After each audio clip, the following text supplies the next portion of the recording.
Vamos conversar agora sobre a questão do Estado na América Latina. Nesse MOOC, Espaço Mundial, temos ouvido muito o professor Badi falar sobre a relativa perda de importância do Estado no âmbito das relações internacionais, ou seja, o Estado como mais um ator ao lado de outros atores importantes, como as corporações transnacionais, os operadores e empreendedores religiosos e de identidade, como ele mesmo os chama, as ONGs, ou seja, uma gama muito mais ampla de atores das relações internacionais, onde o Estado teria um papel e a noção de território nacional, de território soberano, teria um papel problemático dentro desse espaço mundial contemporâneo. Eu gostaria de argumentar, com relação à América Latina, que o Estado e o território soberano, contrariamente a esse ponto, essa hipótese desenvolvida pelo professor Badi, ainda são bastante importantes. E eu gostaria de fazer isso, então, em dois grandes momentos. O primeiro momento seria argumentar que na América Latina, diferentemente da Europa, o Estado não é fruto de guerras locais e de guerras de um Estado contra o outro, né? Ou seja, aquela hipótese do sociólogo americano Charles Tilly, né, que explica as relações muito estreitas entre fazer a guerra e construir o Estado. Na América Latina, a consolidação do processo de construção do Estado, de modernização do Estado, não tem uma relação estreita com o fazer a guerra, mas é tributário de outros processos, tem uma outra trajetória de dependência que eu gostaria de explicitar aqui nesse curso. E o segundo aspecto é a questão do Estado e da identidade nacional e do quanto o território e a identidade nacional na América Latina são ainda hoje muito importantes, talvez de forma diferente de outras regiões do mundo, como no continente africano ou na região panasiática. Então, primeiro ponto, o Estado na América Latina não é fruto de guerras locais. O Estado na América Latina é resultado de uma divisão do mundo que ocorre com o Tratado de Tordesilhas entre o grande Império Espanhol e o grande Império Português. Ou seja, a América Latina se vê, o que seria depois a América Latina, se vê cindida entre dois impérios. Um pequeno território, fundamentalmente litorâneo, pertencente aos portugueses, e uma grande massa continental sob domínio espanhol. Nós veremos que ao longo da história da própria colônia, esse pequeno território litorâneo, Brasil, vai crescer em extensão e vai conquistar dimensões continentais no seio da região, do continente americano.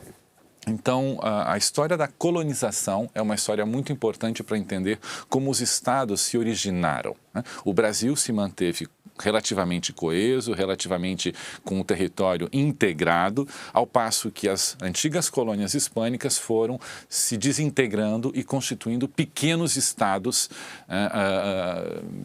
que foram divididos, né, e que foram formados a partir das antigas colônias hispânicas. As independências vão ocorrer a partir do início do século XIX, o Haiti em 1804, Colômbia e México se tornam independentes ambos em 1810, Argentina em 1816 e o Brasil em 1822. É curioso lembrar que a Colômbia, quando se torna independente, em 1810, tinha um território muito mais extenso do que o território colombiano hoje. E isso tem a ver com a divisão do território colombiano e tem a ver com ingerências no continente latino-americano, que vai ocorrer em 1903, quando é criado, sob pressão e muita influência realizada por parte dos Estados Unidos da América, quando é criado o Panamá, em 1903, e que vai se iniciar a construção do Canal do Panamá, com uma resposta a uma nova geopolítica da política externa norte-americana para a sua região, o famoso quintal dos Estados Unidos, que são, ainda hoje, assim chamados pelo governo norte-americano, a América Latina e o Caribe. Ou seja, a ideia de Estado soberano na América Latina, ela é relativamente antiga. Diferentemente da construção dos estados no continente africano, da construção dos estados no continente asiático, onde, aqui eu concordo, há um processo de exportação de um modelo que é nitidamente europeu, esse modelo ele foi exportado da Europa para a América Latina muito antes do processo de exportação desse modelo para o continente africano e asiático. Então, digamos que essa exportação da Europa para o continente latino-americano foi reapropriada, ela foi tornada um processo também endógeno por parte dos próprios países, sociedades e sistemas políticos latino-americanos. Hoje seria impossível imaginarmos países latino-americanos que abandonassem parcelas de sua soberania em prol da construção de um outro tipo de comunidade política que não fossem as comunidades políticas em torno dos estados nacionais latino-americanos. Pode haver processos de integração, mas não há cessão de soberania, o que é inclusive problemático para os próprios processos de integração regional na América Latina. Outro aspecto importante no entendimento, na compreensão do papel do Estado na região América Latina. É que soberania nunca foi suficiente. Sempre foi muito importante pleitear autonomia política. Todo o debate sobre política externa na América Latina é muito marcado por essa categoria, autonomia política, muito mais do que pela ideia de soberania. Talvez, inclusive, porque os estados tenham se tornado soberanos no início do século XIX, a soberania foi conquistada, em alguns casos foi quase que outorgada, como no exemplo brasileiro, mantivemos dois imperadores, um vínculo muito estreito com as monarquias europeias, através, inclusive, de laços familiares,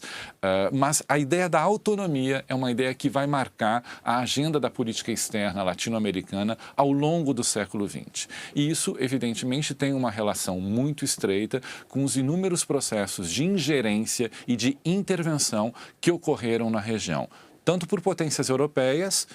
sobretudo a Inglaterra, durante o momento da Pax Britânica, no finalzinho do século XIX até o início do século XX, para cobrar dívidas financeiras de alguns estados, a política da canhoneira ameaçando os estados soberanos caso não pagassem as suas dívidas de comércio e dívidas financeiras, mas, sobretudo, as ingerências e intervenções que foram feitas por parte da potência norte-americana no seu quintal, no seu backyard, que é considerado a América Latina. Então, ao longo do século XX, haverá uma série de golpes de Estado em vários países da região,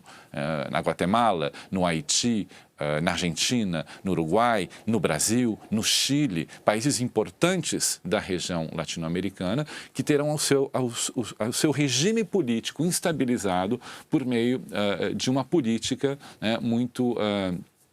marcada pela ideia de ingerência por parte dos Estados Unidos. Hoje, os arquivos históricos nos deixam ouvir, isso está inclusive disponível na internet, a voz de Kennedy, JFK, John Fitzgerald Kennedy, dizendo em relação ao golpe de Estado no Brasil em 1964, ao seu embaixador norte-americano no Brasil, Lyndon Gordon, "We can't allow another Cuba." Não podemos permitir uma nova Cuba. Ou seja, a ingerência é uma marca muito forte das relações entre os Estados Unidos e vários países da América Latina, razão pela qual a defesa de autonomia se torna uma marca muito importante das agendas de política externa de todos esses países. A construção do Estado em todos os países da América Latina, sobretudo Argentina, Brasil e México, vai ser também muito marcada pela tentativa de promoção de processos endógenos de industrialização, sobretudo por meio dos processos de substituição de importações. Esse processo de substituição de importações, muito difundido pela CEPAL, Comissão Econômica para a América Latina, sobretudo os trabalhos do Raul Prebisch, mas também do brasileiro Celso Furtado, Hurtado, por exemplo, essas ideias oriundas da CEPAL e dos modelos do chamado nacional de desenvolvimentismo vão garantir políticas nacionais de promoção de um modelo industrial nacional. Esse é um aspecto muito importante que vai deixar frutos, né, em termos de construção de um parque industrial nesses 3 principais países da região, que são o México, a Argentina e o Brasil, que constroem ao longo dos anos 50, dos anos 60, parques industriais importantes com capacidade de industrialização das suas economias, tentando afastar a maldição da dependência estrutural da exportação de commodities primárias, sobretudo commodities agrícolas, né, que são sempre objeto, né, de um ciclo de deterioração dos preços internacionais em termos de comércio com os países desenvolvidos. Então, buscando Argentina, Brasil e México, desenvolver o seu próprio parque industrial em termos de modelo de desenvolvimento. Mas é claro que haverá muitas dificuldades estruturais, além das ingerências indevidas e ilegítimas por parte das potências externas, sobretudo dos Estados Unidos. Haverá uma crise nos anos 70, né, com a ruptura do padrão ouro-dólar do sistema de Bretton Woods, que vai repercutir num endividamento muito grande por parte das principais economias latino-americanas, e o neoliberalismo dos anos 80, dos anos 90, que deixa suas marcas até os dias atuais, né, tentando, de uma certa forma, deslegitimar o Estado como o papel de regulador e de promotor principal das políticas nacionais de desenvolvimento. Algumas dificuldades estruturais são geradas em termos de implementação de políticas públicas, na coesão entre as elites e numa dependência muito forte, ainda hoje, de commodities primárias. O Brasil, por exemplo, nos últimos 20 anos, tem sofrido uma reprimarização da sua pauta de exportações, ou aquilo que alguns economistas têm chamado de um processo de desindustrialização da sua economia, que tem uma relação muito forte com essas dificuldades estruturais. E também, finalmente, na falta de investimentos. O Estado, que sempre esteve muito ligado a essas políticas, passa por dificuldades estruturais a fim de mantê-las de forma mais duradoura e sustentável.